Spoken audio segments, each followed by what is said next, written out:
लेकिन that is very very important, आपको छोड़ना नहीं चाहिए।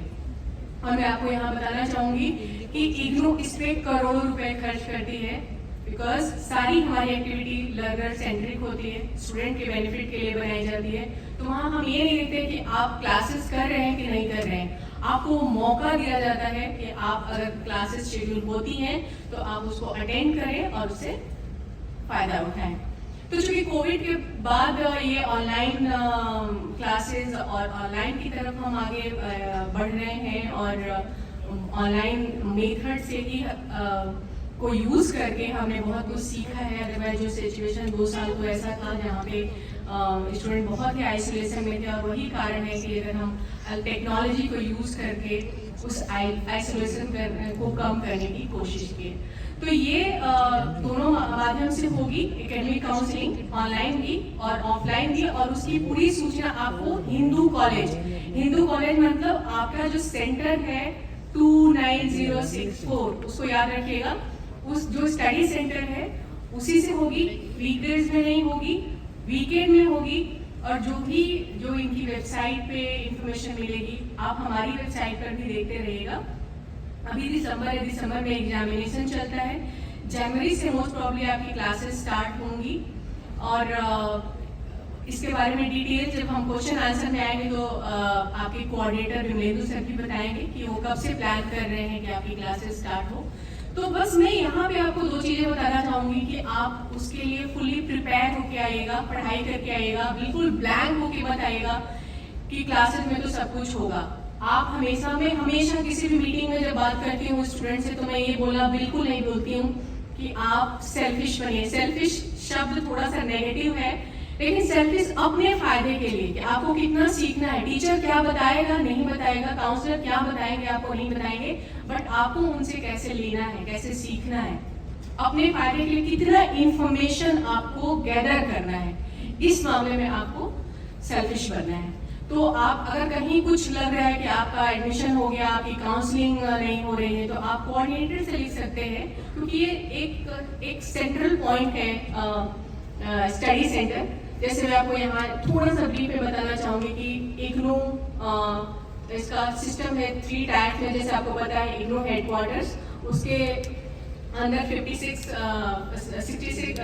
67 रीजनल सेंटर है, जिसमें से रीजनल सेंटर दिल्ली 2 एक है, and that is the biggest largest regional centre in terms of student enrolment. तो यहाँ 2 चीजें हुई, एक तो इग्नू एक बहुत बड़ी यूनिवर्सिटी है अक्रॉस द वर्ल्ड, और रीजनल सेंटर दिल्ली 2 जिसके आप विद्यार्थी हैं वो अक्रॉस द इंडिया सबसे लार्जेस्ट क्या है, रीजनल सेंटर है।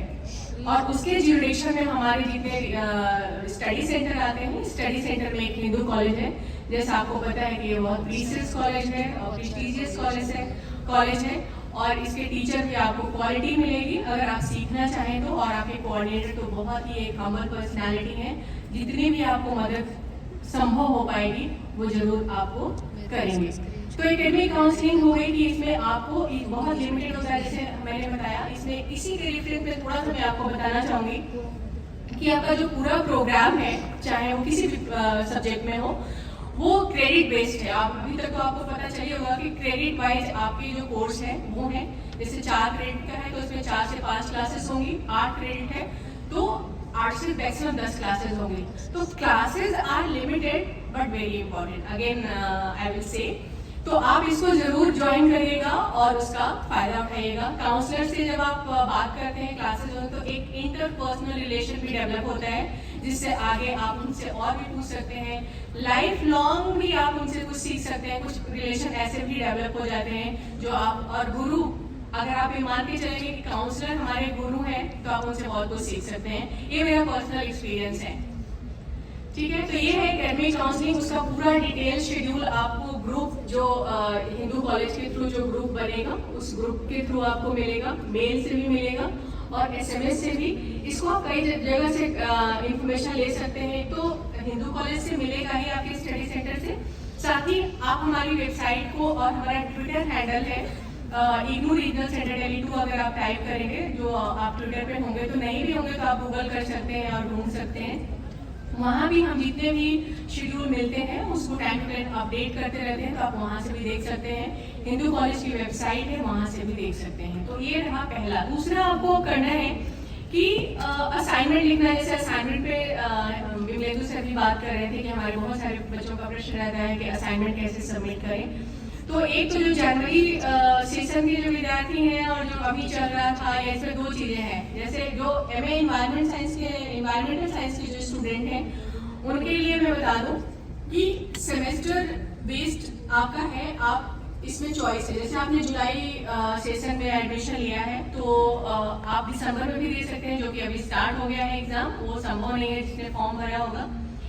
और नहीं तो आप ईयरली मोड में भी एग्जाम दे सकते हैं। तो अभी चूंकि एग्जाम एडमिशन थोड़ा सा डिले चला है, तो हम लोग यही स्टूडेंट को सजेस्ट करते हैं। स्टूडेंट को यही लगता है कि वो 2 महीने में एग्जाम देना और असाइनमेंट लिखना पॉसिबल नहीं है, तो वो ईयरली मोड में यानी जून 2024 में एग्जाम दे सकते हैं और मार्च तक वो अपना असाइनमेंट सबमिट कर सकते हैं, चाहे ऑफलाइन मोड में या ऑनलाइन मोड में। उसका लिंक ऑनलाइन होगा तो दिया जाएगा आपको स्टडी सेंटर की तरफ से कि उस लिंक पे जमा करना है या उस ईमेल आईडी पे जमा करना है, और अगर ऑफलाइन होगा तो आपको स्टडी सेंटर पे आके जमा करना है।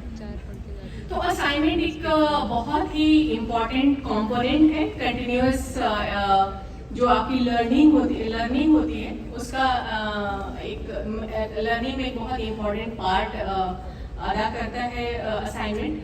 जब असाइनमेंट आप लिखते हैं, और सबसे बड़ा रोल इसका ये है कि विदाउट असाइनमेंट कंप्लीट हुए आपका पूरा जो प्रोग्राम है वो कंप्लीट नहीं हो सकता। चाहे टॉमिल एग्जाम में आप 99% लाए, लेकिन अगर आपका असाइनमेंट कंप्लीट नहीं है या असाइनमेंट में फेल है तो आप उसको कंप्लीट नहीं कर सकते हैं। तो असाइनमेंट एक लिखने का प्रोसीजर होता है। असाइनमेंट कहाँ से मिलेगा मैं थोड़ा सा ब्रीफ में बताना चाहूंगी। हो सकता है बहुत लोगों का प्रश्न भी हो और उन प्रश्नों का जवाब मिल जाए। तो असाइनमेंट हम इग्नू की वेबसाइट पे है, वो इग्नू की वेबसाइट आपको पता ही है। एक चीज और मैं आपको कहना चाहूंगी कि इग्नू की वेबसाइट के नाम में बहुत सारी फेक वेबसाइट भी है। हमेशा ओरिजिनल जहाँ से आपने एडमिशन लिया है, और मुझे पता है मास्टर्स के स्टूडेंट हैं, इतने स्मार्ट हैं कि आप फेक और ओरिजिनल में डिफरेंट जान सकें, तो आप उसी को एक्सेस करिएगा। उसमें आप स्टूडेंट जोन में जाके डाउनलोड्स में जाके आप असाइनमेंट को एक्सेस कर सकते हैं। वहाँ पे हमारे मैक्सिमम 99.9% प्रोग्राम्स के असाइनमेंट अपलोडेड हैं कोर्स वाइज।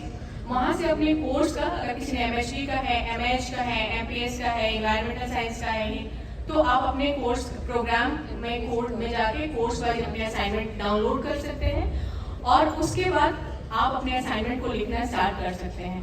कुछ लोग यहाँ पे हमारे विद्यार्थी ये कहेंगे कि असाइनमेंट कैसे लिखें, और असाइनमेंट हमें किताबें नहीं मिली हैं। हमारे विद्यार्थी बहुत बड़ी संख्या में मेल भी हमें कर रहे हैं, आईग्राम भी कर रहे हैं। मैं कल ही आईग्राम देख रही थी, तो बहुत सारे प्रश्न ऐसे थे जो किताबों से संबंधित थे और असाइनमेंट से संबंधित थे। तो मैं आपको यहाँ पे एड्रेस करना चाहूंगी कि आप पहले डाउनलोड कर लीजिए। जिन्होंने, याद रखिए कि आपने अपना स्टडी मटेरियल किस मोड में चूज किया है, हार्ड कॉपी या सॉफ्ट कॉपी, क्योंकि सॉफ्ट कॉपी जो एडमिशन के टाइम में लेते हैं उनको 15% का डिस्काउंट मिलता है एडमिशन फी में इग्नू की तरफ से। तो आप याद रखिए, कई बार होता है कि हम उस समय एडमिशन लेते हैं पर भूल जाते हैं कि ऑफलाइन लिया था कि ऑनलाइन लिया था, और फिर हम ऑफलाइन स्टडी मटेरियल का वेट करते रहते हैं। तो वो याद रखिएगा। अगर आपको कुछ कोर्स का मिल गया है, थोड़ा डिले होता है स्टडी मटेरियल मिलने पे, जैसे विमलेंदु सर ने कहा था कि ये मैदानगढ़ी से ही मिलता है, सेंट्रलाइज्ड स्टडी मटेरियल डिस्पैच होता है। तो अगर नहीं मिला है तो आप बिल्कुल इसके लिए चिंतित ना हो।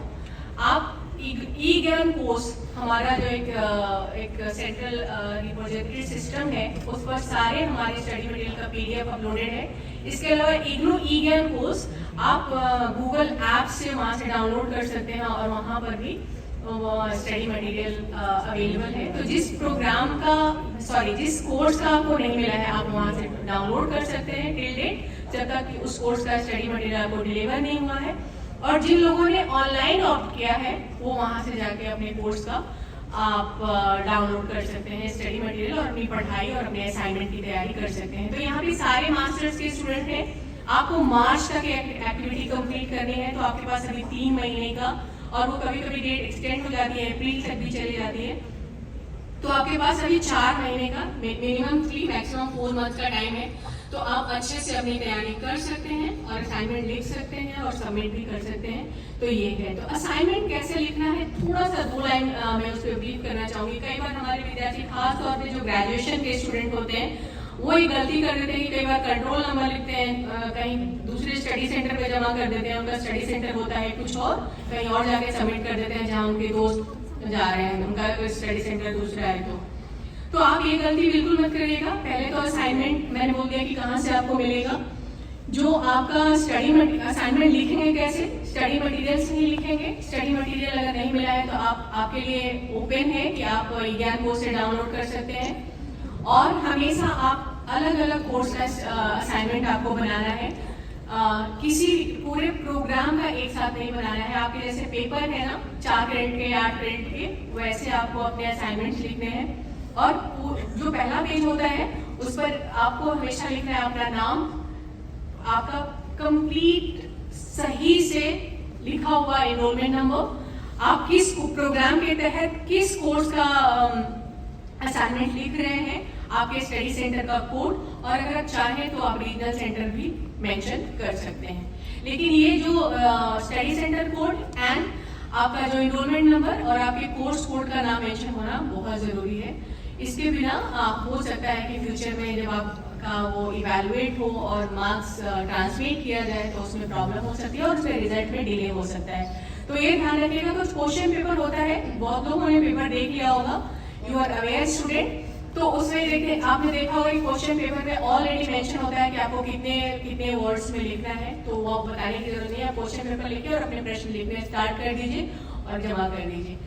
इसमें बस 2 चीजें का ध्यान रखिएगा कि जो कॉपीड असाइनमेंट नहीं होना चाहिए, और इग्नू में हमेशा हैंड रिटेन असाइनमेंट एक्सेप्ट किया जाता है, चाहे आप ऑनलाइन उसको सबमिट करें या ऑफलाइन। आपको टाइप या कहीं से downloaded assignment, copied assignment accept नहीं किया जाता। कॉपीड का मतलब कि आप अपने पीयर ग्रुप से शेयर मत करिएगा कि एक कोर्स का तुम लिख लो, एक कोर्स का मैं लिख लेता हूँ और चलो मिल बांट के कर लेते हैं, ऐसे बिल्कुल मत करिएगा। कई बार होता है कि अगर असाइनमेंट सेम मिल जाता है और तो वहाँ पे ट्यूटर जो होता है 0 भी दे सकता है, इवैल्यूएटर उसको 0 भी दे सकता है। तो आपको लगेगा कि तो मैंने लिखा था, मेरे फ्रेंड ने तो लिखा, मेरे से ही लिखा था, उसको 70 नंबर मिल गया और मुझे 0 कैसे मिल गया। तो ये मत कीजिएगा।